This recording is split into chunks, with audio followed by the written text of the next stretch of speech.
What's good in the hood, YouTube? This is Crazy Samurai 71 here, bringing you another video. Today I'm bringing a video on Power Rangers Hyperforce episode 21. This episode was really good. A lot of things happened in it, and I want to say this right now, we are 21 episodes in. I repeat that again, 21 episodes, meaning that we have 4 more episodes to go, which is about a month of episodes left. So keep that in mind. The show is going to be over at least for this season. Does that mean that we'll be in a second season? Definitely a possibility. Nothing is set in stone so far. How can this happen as far as whether or not we get a second season? In order for us a second season, what we have to have is support, love. You can do this through social media. You can do this through being involved in Twitch.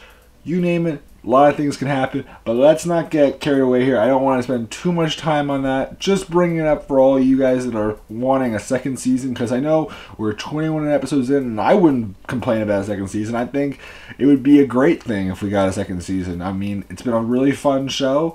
I didn't expect to get into it as much as I have been, but at the same time, I'm not going to complain in the end because it's been a really fun experience, and the characters and the actors and everyone have been interesting people that I've really liked to see and watch throughout these past several weeks now. So let's get started with the actual review itself. The episode begins with us seeing that Yoshi is back. Yoshi Siderso, if you don't know him, he plays Jo in Power Rangers Hyperforce, and he's been the Time Force Silver Ranger. He has also been the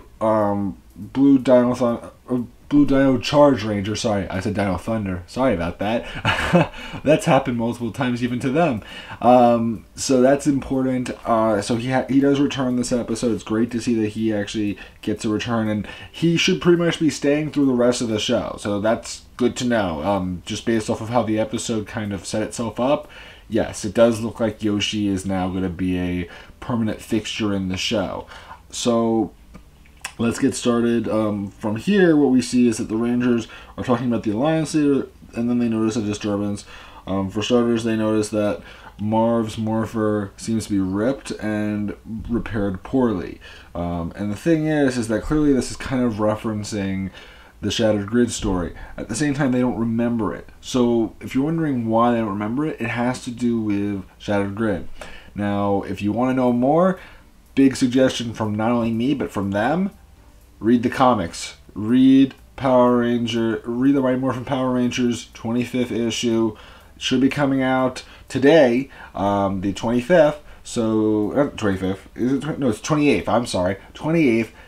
Definitely read it, because you'll get those answers so that you know exactly what happened to the Hyperforce Rangers, why they don't remember what happened. We also noticed that Vesper's arm has been torn off, and she now has a new arm, which is this 3D printed arm that we mentioned in the previous episode. It was one that Eddie made using a 3D printer, and it's a very special arm because it has buttons and everything. It's interesting combination of colors. I'm trying to actually double check what they went over a whole thing about it. It was black and silver, chromed out arm, and the inside of the arm has a bunch of buttons. The different buttons do different, can unleash different weapons when different combinations are pressed. So if you press 335, a rocket comes out. So I love that, because it's obviously referencing Power Rangers in space. Very cool nod. I like the fact that Eddie, or Andre Meadows, if you know Andre from from YouTube and other things like that, he knows this stuff, and I like that he was paying homage to that show. Of course, people are hoping for Power Rangers in Space to be a future season that they'll travel to. I do expect it. I'm hoping it will be in the next episode, if not the one after that. We'll have to wait and see. So anyway, what does end up happening from here is that following this, the Rangers are confused as to what's happening, what's going on.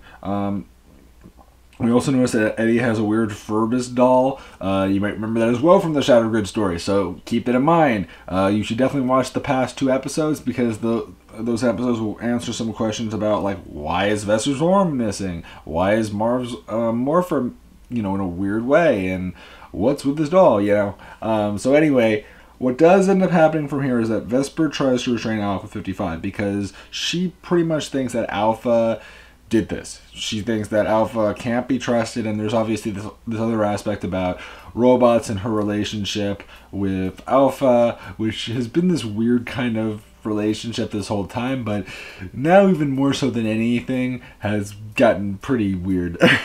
So anyway, what does end up happening is that they also notice that Marv says the data is correct on his morpher, so he knows that something is up. You know, the morpher is not out of date, but things are definitely weird about it and why it's in the current state it is. We also find out that there are 22 unviewed hologram messages that originally weren't there a few minutes ago, but now are there. And the thing is that those are messages from Jo. So we actually get to hear about these different messages. Jo himself gets to say them. So like the first message talks about how Jo explains that things are good now and Jo is getting married to Nadira. Yeah.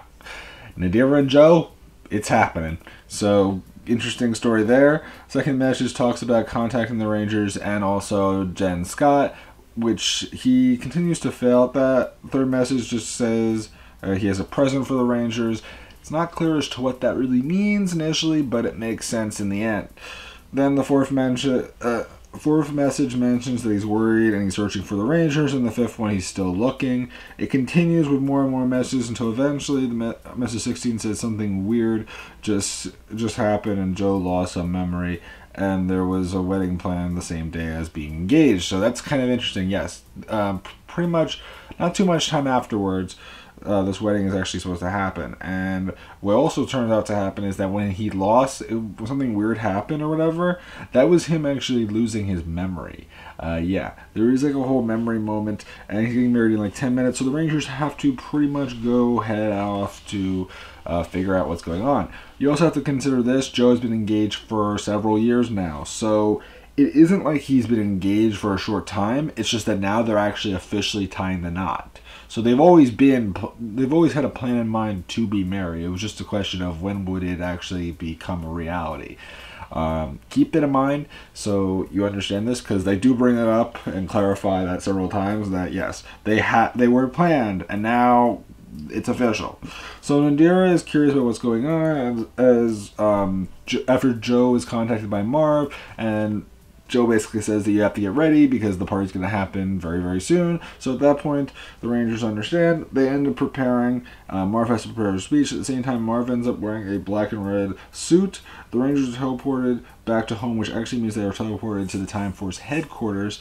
And there they have to head to the Time Force Chapel. So we also end up seeing that each of them wearing different outfits. Eddie is wearing a special kind of suit and top hat that looks pretty good, and Vesper is in her Time Force outfit with some sort of, but she actually initially says that, but then she puts on a spaghetti strap black dress that is a hologram, and Chloe has a, like, I think it's like a tinfoil bow tie or something like that. Interesting. I honestly don't know why, but why not? And Jack is wearing a classic French sailor outfit. So yes, we have some pretty interesting attire on these Rangers this time. Not a bad thing, an interesting thing for sure. The Rangers do end up getting into all sorts of different situations. The Rangers see Abigail, which is nice to see that she returns. She notices the bow tie that Chloe is wearing, and Abigail is wearing coral color lipstick, which is interesting. Also, apparently Abigail has been dating several different guys, so yes, she is known for that. What else can I say? It's only been about a month since they've last seen each other. There are some repercussions from their last experience in this time period, because again, as you remember, they were in this time period when they had to deal with Rancic and also Vesper's brothers and sisters. So yes, that has happened. Several past friends for Jo and Nadira are there. Nobody is really specifically mentioned for them, but like there are people that we've heard of in the past that aren't necessarily like super significant to the story, but maybe are significant for like one episode that are there. What do you call it? The Rangers are suspicious of what's going on. They think that like they lost their memories. How could certain things be happening? How is Jo suddenly getting married? You know, how are all these different events occurring all of a sudden, and they have this sudden loss of memory? You know what I mean? They feel like there's sort of a weird problem here, and they're very suspect of everything that's going on. They think it could be a trap or something suspicious and dark occurring. But in reality, it's not that the case. Again, it has to do with the comics. What else can I say? Nadira and Chloe dance at one point. And what is also mentioned is that there's supposed to be some good food and everything. Nadira talks about some food such as like the cake, and at that point Chloe heads off to head towards the cake, so that's kind of interesting. At the same time, we also have it where Marv dances near Nadira's friends, and there's some very interesting things regarding his face, where he makes these very weird expressions with his face that are really ugly, and honestly they cracked me up, and they cracked everyone up because they were just so awful but hysterical at the same time. Like, you can't not laugh at how goofy his face was and how just bleh, I don't even know how to describe it. It was definitely not a good look for him, but it was a way to kind of put him into the spotlight in a more interesting way that you wouldn't expect, but I'm not going to complain as well. So keep that in mind.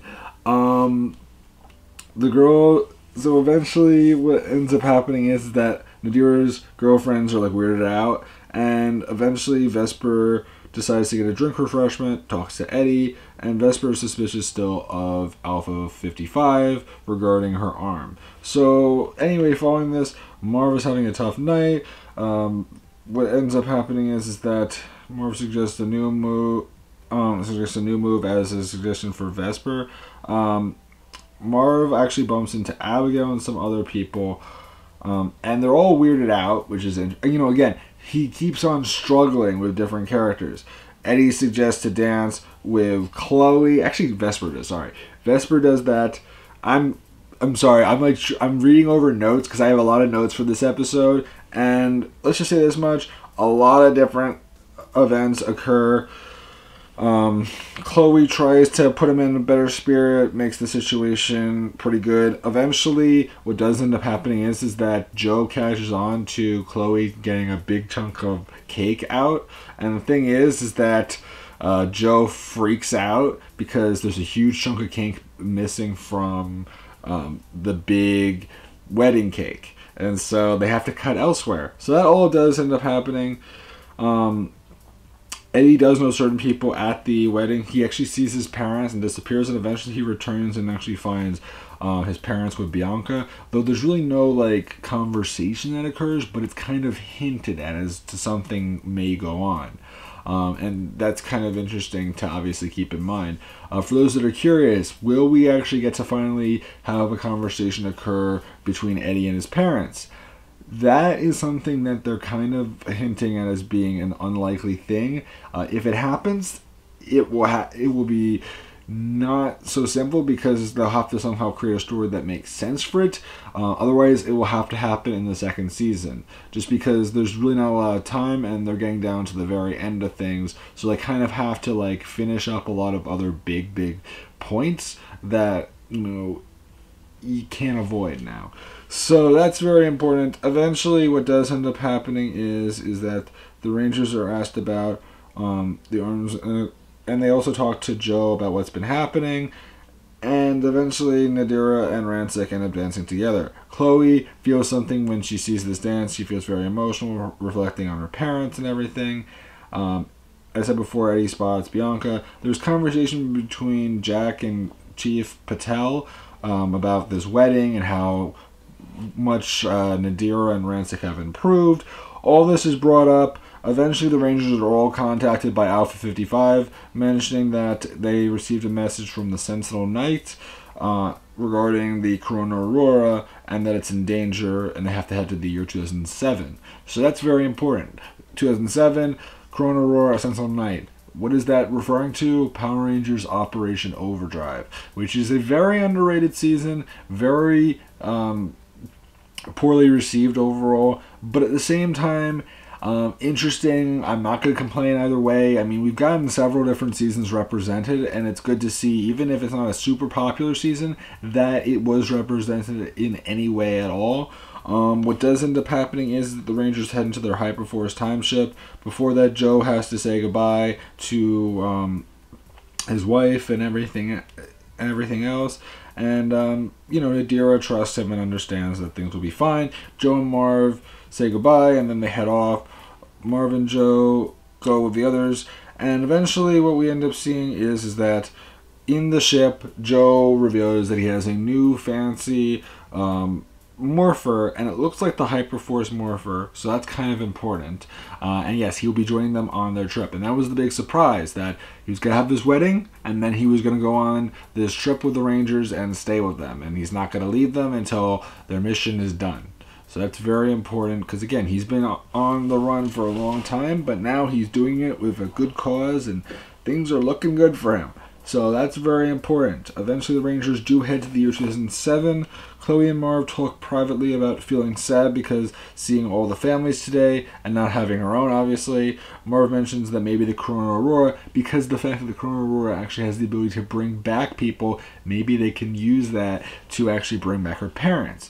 So initially, Chloe is all for it. She's really, really interested in it. She thinks it's a great idea, and that's something that they keep in the back of their heads.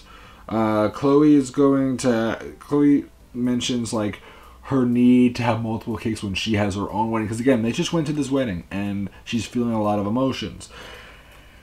At the same time, what we also end up seeing is that Vesper decides to send fanfics and art pics to Jo, just because now they're on the same Hyperforce connection, so they're all connected that way. And as far as whether or not he's a ranger, well, we'll get into that later on. So the Rangers then head down to actually Greece at the NATO waterfall. And Marv checks for safety and any dark energies. There's really nothing nearby. The Rangers then teleport down to a dense forest where they're met by the Sentinel Knight, and he is meditating nearby. So what does end up happening is that they're told that the Corona Aurora is actually being kept on Qatar, which is very, very cool. I'm actually very happy about that. It's kind of nice to see that they're kind of mixing two different seasons in one for one episode. And I'm not going to complain about that. I think that's a good concept. I think it's a good way to, you know, even if they're rushing a little bit where they're not getting like a specific episode for Qatar, I'm not going to complain either, because I think what they did was good. I think that they did what they needed to do, and that's what matters here, and they made it kind of fun, even if they had to do 2 in 1. Not a bad thing. So what does end up happening is that eventually they're told about this. They know that there's darkness approaching this location in Qatar, which is actually near a dormant volcano there, which is interesting because obviously Qatar is a water planet, and by that I mean the majority, not like even more so than Earth, is made of water. In fact, most of it is, aside from a few small islands that have volcanoes and other things in them. So eventually what does end up happening is that the Sentinel Knight is shown to be trusted. The Rangers bring him along to head to Qatar, and they eventually arrive there with very little time at all. What also is brought up is Rito. Rito, if you remember, Rito was Vesper's dog. Turns out that Rito has been in Chloe's room this whole time and has been eating all of Chloe's burritos. Turns out that Rito is actually now huge, and by huge I mean very, very fat, and like Rito rolls around now and isn't just like a normal, you know, small dog like Rito was meant to be initially. That's kind of important. So eventually the Rangers do arrive on this watery planet. There's a separate scene that we see with the Alliance ship where apparently the Alliance leader talks about how Lokar will join them. For those who don't remember Lokar was in the Mighty Morphin Power Rangers. He was in, I believe, the Doomsday episode. So if you've seen that episode before, he was the big floating head. I'll have an image, I'm sure, at some, if not now, I might have already had it. But yes, Lokar, you might have seen him before. Definitely a freaky kind of character that is important. We also see that there is Scorpina and Valkanos and 2 other monsters that are still not known to us, as well as some other figures that are all snorting and laughing.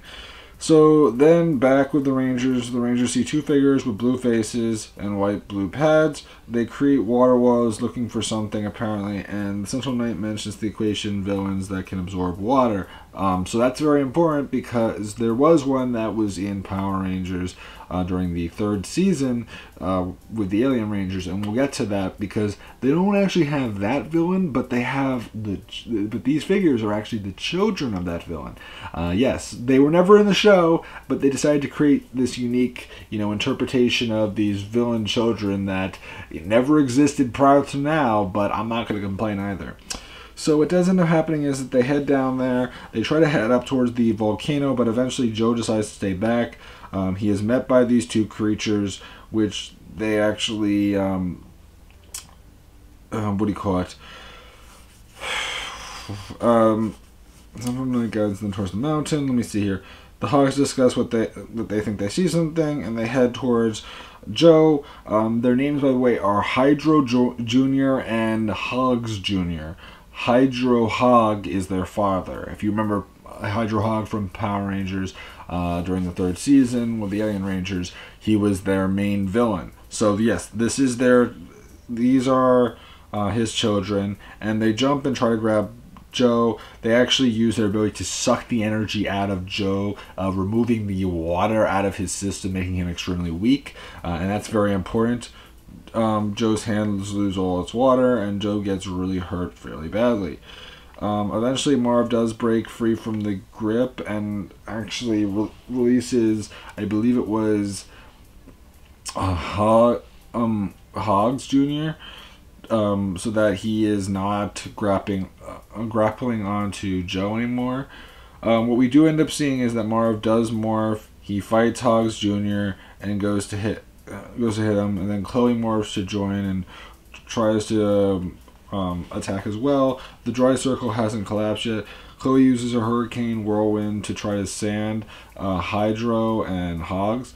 Chloe picks up rocks and other gravel.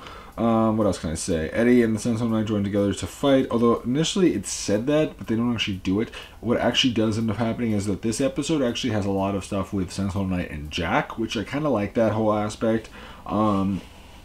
Eddie goes to, attack Hogs because he thinks that maybe using his water meld abilities, that maybe he can reverse the water that's being sucked out of Jo and maybe actually insert it back into him so that he gains health rather than loses it. But what actually happens is that it doesn't work out that way, and I believe it was Hogs that actually jumps away. So then Vesper and the Sentinel Knight actually go to help initially. The Cerberus axe, if you might remember, during the last episode was split in half, so that's very important. So she can't really use that right now. In the meantime, what does end up happening is that Vesper shocks the Hydro Hog, the Hydro Jr., and that point, what happens is that Jo is set free. So then what ends up occurring is that Jo finally morphs. And the thing is that, as you might remember, Jo is now a Hyperforce Ranger. Which Hyperforce Ranger? He is the Hyperforce Green Ranger. Yes, Green Ranger, which means that we are actually getting the Mighty Morphin Power Rangers original colors. Yes, we have red, blue, yellow, pink, green, and black. So that's very cool. We actually have those original colors. Does that mean that Season 2 will get a White Ranger? Never know. You never know. But that also means that Yoshi now is known for playing 3 different colors. He's known for playing blue, silver, and green. Very cool. I actually like that combination of colors. Definitely ones that I would never suspect and, have never happened before as far as Rangers go. Blue, silver, and green. You would not see that typically. If he gets white, I mean, that's even more crazy because that means that he has more colors than... He's like then he'll have the second most colors out of anyone, I'm pretty sure. Is that right? Might be right. It's really crazy. So... Anyway, what does end up happening is that the Rangers continue to fight. We also find out that Jo has the Hydra Swords, and his Zord is going to be like the Hyperforce Hydra Sword. I'm very curious as to how that's going to look with its combined mode for the Hyperforce Megazord. I can't wait to see how that will work out. We have no idea as of now what that will mean. I would imagine it's going to have a combined mode. nothing is clear right now as to what that will mean, but I'd be very excited to see what things could happen from here with that. It was not shown in this episode. If you're wondering, like, that's why I'm bringing this up right now. It wasn't in this episode. So if you're wondering if the Hydra Sword is going to be shown in this episode, no, but it could be shown in the next episode, or it might not be shown until the second season. Unfortunately, you have to know something very important, that the Green Ranger was originally not even planned. In fact, there was never supposed to be a Silver Time Force Ranger, but the only reason why they were able to do it was because there was enough requests, and they somehow managed to get it to happen. The fact that they managed to get both a silver and a green is a miracle in itself. Keep that in mind. So if you're thinking like this was something that was bound to happen, it really wasn't. Like they pretty much weren't expecting to even have a Hyperforce Green Ranger at all. They were expecting to keep it silver, if anything, but there was so much request, and Yoshi kept on hyping up the idea of becoming a Green Ranger that they kind of were forced to in the end, because people would just get upset, and just in general it would have been, I get it, you know, I get why they had to do it, and at the same time I understand if they couldn't have, I wouldn't have complained as much, because, you know, based off of the context they've given us, if they had told us this from the start, I wouldn't have been that upset. But at the same time, I'm not going to complain. You know, I'm not saying that no, they shouldn't have done this. No, that's fine. It's nice to know that we have context now as to why not, and how come they were able to. So the thing is that eventually the Rangers do end up fighting. The Hogs drag Sentinel Knight up, and eventually he ends up getting the chest that has the Corona Aurora. There are several different fight sequences. Eventually, at one point, Sentinel Knight is put into a position where he could be turned to a crisp, but Jack ends up saving him. And by that I mean there's lava that could actually destroy him. The Sentinel Knight heads down towards where the Rangers are. Chloe's covered in sand, and what happens is that Eddie approaches her with a birthday cake burrito, referring to it as the birthday burrito, or the birth burrito. And Hydra is kicked off the side of Chloe, heads to the ocean where Hogs is, and the Rangers try to avoid lava. They eventually are teleported out of the way, and a new island is formed, which is called Burrito Island. Yes, Chloe creates the island, which makes sense. And in the chest that they got, there is a gold crown with jewels the Sentinel Knight is meant to guard. And Marv suggests bringing back Chloe's parents, but the thing is that Chloe says no. I still think they might be alive, and I don't want to do it for that reason. And so, you know, that's kind of important. Sentinel Knight also eventually grabs the Cerberus disc from Vesper, and Alpha 55 finally agrees with Sentinel Knight's request to get the Cerberus disc fixed. So yes, that's what happens. Vesper has a new arm. The Sentinel Knight makes Alpha 55 repair the Cerberus disc. So everything that was destroyed in the previous episodes is kind of being repaired in a new, original way. As far as how things will work with the Cerberus disc, we don't know. Maybe it will just be kept the same. They'll just kind of repair it, but they won't update it or anything like that. But who knows? We'll have to wait and see. The Sentinel Knight owes his life to Jack. What else can I say? Sentinel Knight is brought back to the Earth at the waterfall, and Nadira is shown as a life-size hologram, where Nadira, in this hologram simulation world, gets to dance with Jo finally, which is a very sweet thing, because she really couldn't dance with him. We also see that on the Alliance ship, the Alliance leader is in a dark chamber where he raises his hand and looks at the planet Earth and sees the year 2007 and says, I will destroy the Sentinel Knight and gain the Corona Aurora. So that's what does end up happening. That's where the episode pretty much ends.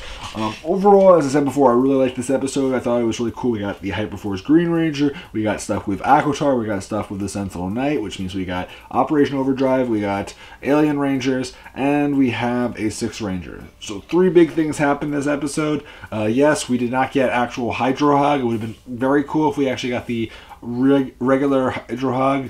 But I'm not going to complain about these, grunt children that he has or whatever.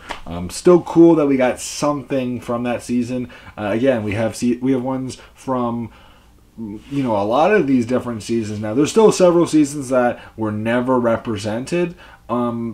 Could they somehow slip in there towards the end here? Never know. I honestly don't know what's going to happen from here. I don't know if there'll be any other 2-part episodes or if it will just be like one-offs, but with a continuous story. We'll have to wait and see, of course. As far as where they're going next, it's up in the air. We have no idea right now where they're going next. We don't know when we're getting another guest star.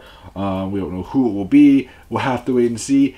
For all we know, they might do an announcement this weekend basically confirming who the next guest star is, which will basically tell everyone, okay, if it's this guest star, then that means it's this season. We'll see, though. I don't want to assume anything until we have official confirmation that certain things are the case and other things aren't. But overall, things are really good. We have 4 more episodes to go of Power Rangers Hyperforce.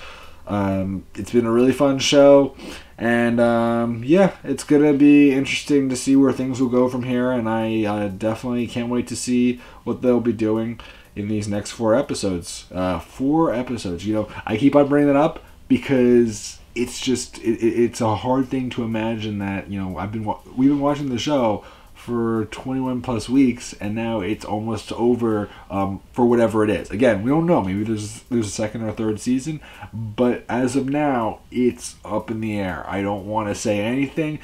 I don't want to confirm anything because I don't want to, you know, get my hopes up either way. I don't want to say it's not going to happen. I don't want to say it is going to happen because until we have an official word from them, nothing is set in stone.